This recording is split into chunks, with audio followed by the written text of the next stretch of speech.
The war in Ukraine is no longer confined to Ukraine.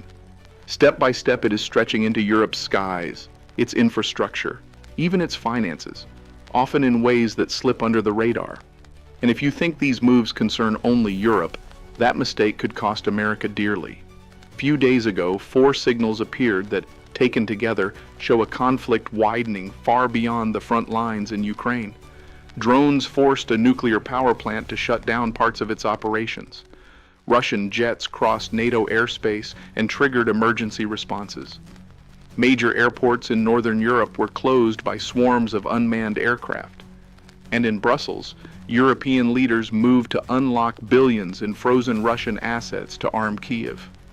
These are not random headlines. They are connected pieces of a pressure campaign that pushes the war into new domains, testing NATO's credibility and America's choices. In this video, we will break down what each of these signals means, how they fit into a broader strategy, and why the consequences are not just European. For the United States, they translate into higher risks of direct confrontation, cyber attacks that could hit home, and a debate over whether Washington can still afford to lead. This is not about alarmism, it is about awareness. Because when pressure builds quietly, the danger is precisely that it goes unnoticed until it is too late. If you want more clear-eyed analysis like this, make sure to subscribe to the channel before we dive in. Those signals begin with a warning from the nuclear front. In Ukraine, the International Atomic Energy Agency confirmed that 22 drones flew near the South Ukraine nuclear power plant. One was shot down and exploded just 800 meters from the perimeter wall. For comparison, that is less than the length of 9 football fields, a distance that in nuclear safety terms feels dangerously close. The incident did not trigger a meltdown, but it forced operators to partially scale back activity and highlighted a risk that experts have been talking about for months. Reactors were built to withstand technical failures, not swarms of cheap drones. When you think of nuclear accidents, you think of Chernobyl or Fukushima, events triggered by internal breakdown or natural disasters. Here, the threat comes from deliberate hybrid warfare, designed to shake public confidence and remind the West that no place is completely safe. Ukraine is already living this reality. Zaporizhzhia, the largest nuclear power plant in Europe, has been disconnected from external power for more than 48 hours and is running on emergency generators. That means one more attack or one failed connection could push it into a critical zone.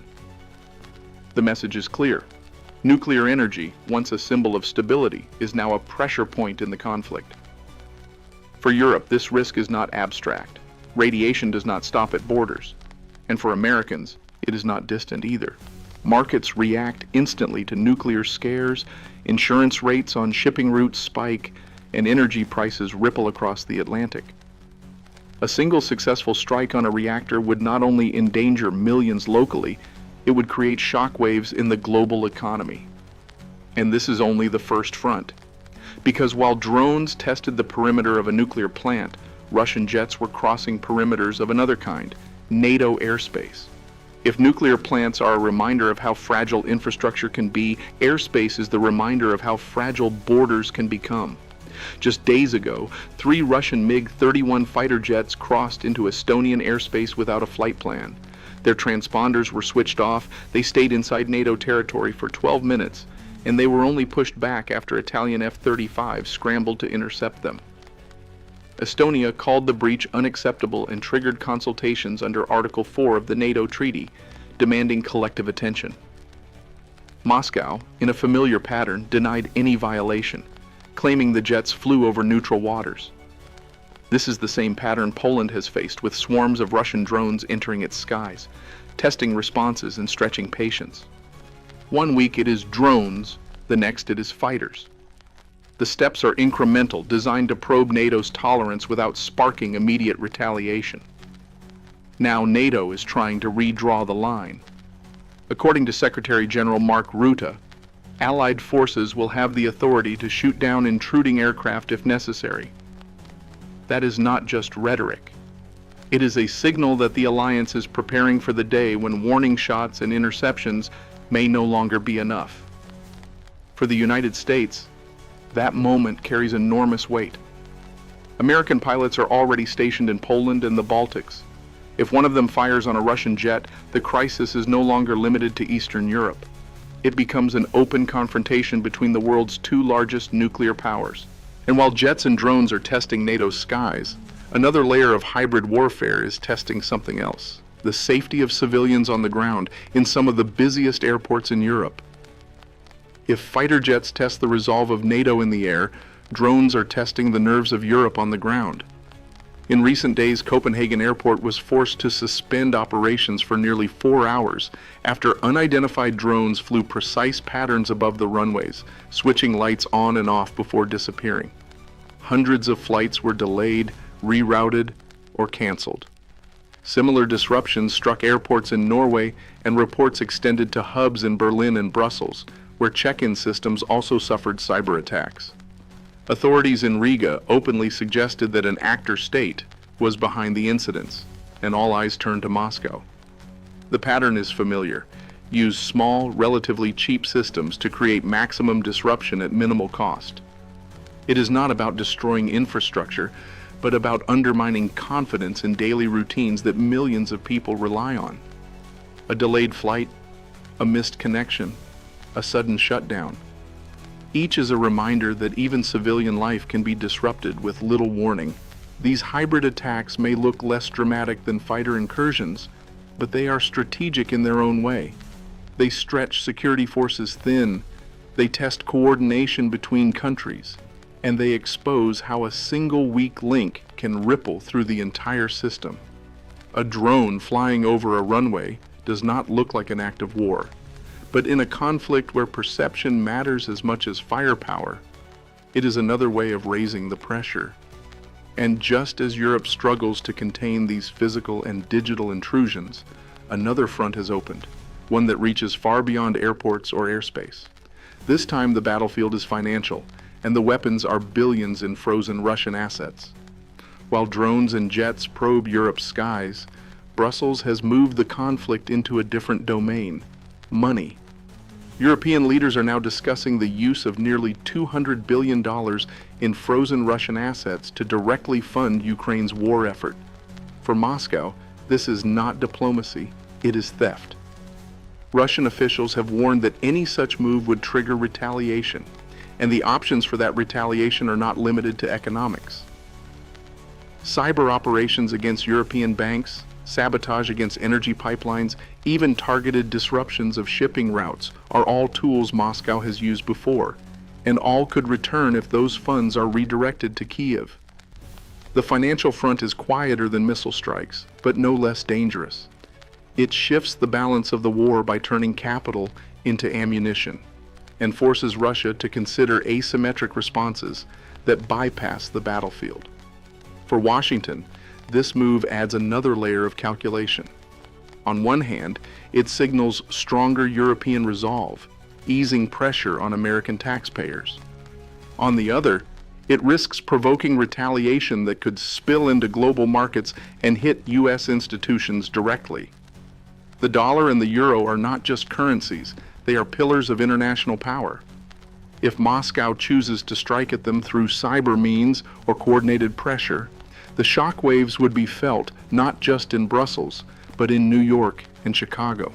And that brings us to the core question for the United States. If the war is now fought on nuclear, military, civilian, and financial fronts, what does it mean for America's role inside NATO and its own security at home? For the United States, these overlapping fronts sharpen into one brutal dilemma. NATO was built on Article 5, the promise that an attack on one is an attack on all.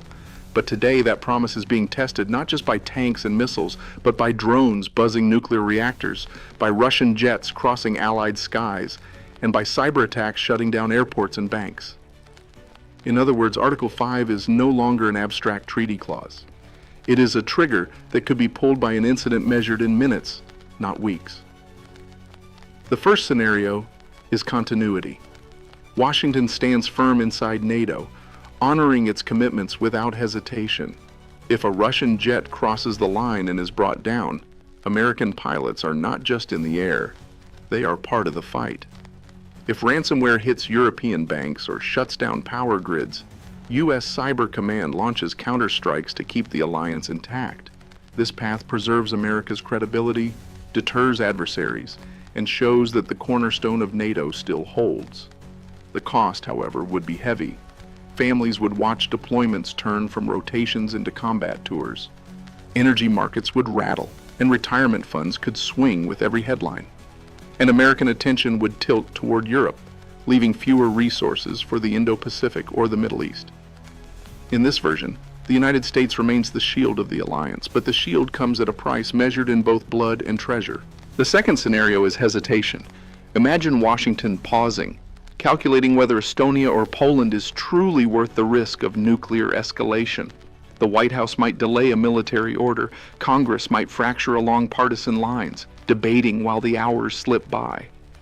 That pause would be read instantly, not just in Moscow, but in Tehran and Beijing. NATO unity would start to crack. Russia would push incrementally, daring the alliance to catch up. For Americans at home, hesitation would not mean peace, it would mean vulnerability. If NATO is seen as conditional, adversaries everywhere learn the same lesson. America's guarantees can be doubted, and when doubt spreads, challenges multiply. And then there is the most dramatic scenario: withdrawal. Under Article 13 of the NATO treaty, the United States could leave with 6 months' notice. It has never happened, but it is legally possible. If America pulled back, NATO would be gutted overnight. Europe would scramble to build a defense without its cornerstone. Russia would celebrate without firing another shot. And American credibility, built carefully over 70 years, would collapse in a matter of weeks. For U.S. citizens, the consequences would be felt not in think tank reports, but in daily life. Imagine markets convulsing, 401k savings shrinking, cyber attacks hitting hospitals or banks without the shield of collective defense. Imagine allies in Asia questioning whether America would really show up if Taiwan or South Korea were attacked. Withdrawal would not mean isolation, it would mean exposure. These scenarios are not thought experiments for distant decades. They are decisions that could surface quickly if the current signals intensify. And some voices, like former NATO Deputy Commander Richard Shiref, have even attached a date to this pressure.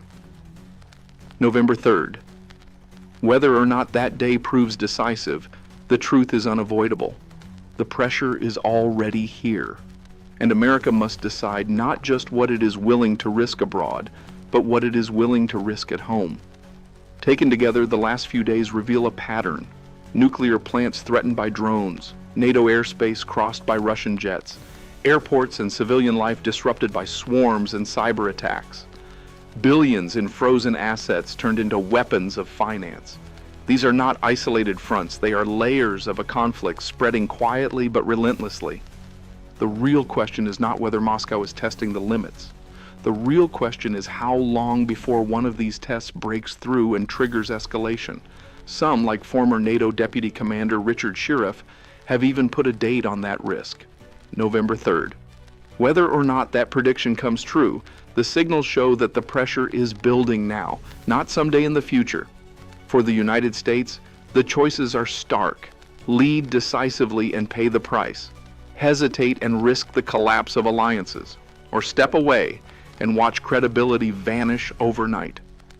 Each path carries costs that will be felt not just in Washington or Brussels, but in American homes, markets, and communities. So here is the question for you. If a Russian jet was shot down tomorrow, should America stand firm with NATO or step back to avoid escalation? Share your thoughts in the comments. And if you want us to dive deeper into the issues that matter most to you, don't forget to subscribe. Because this story is not finished, and the next signal may already be on its way.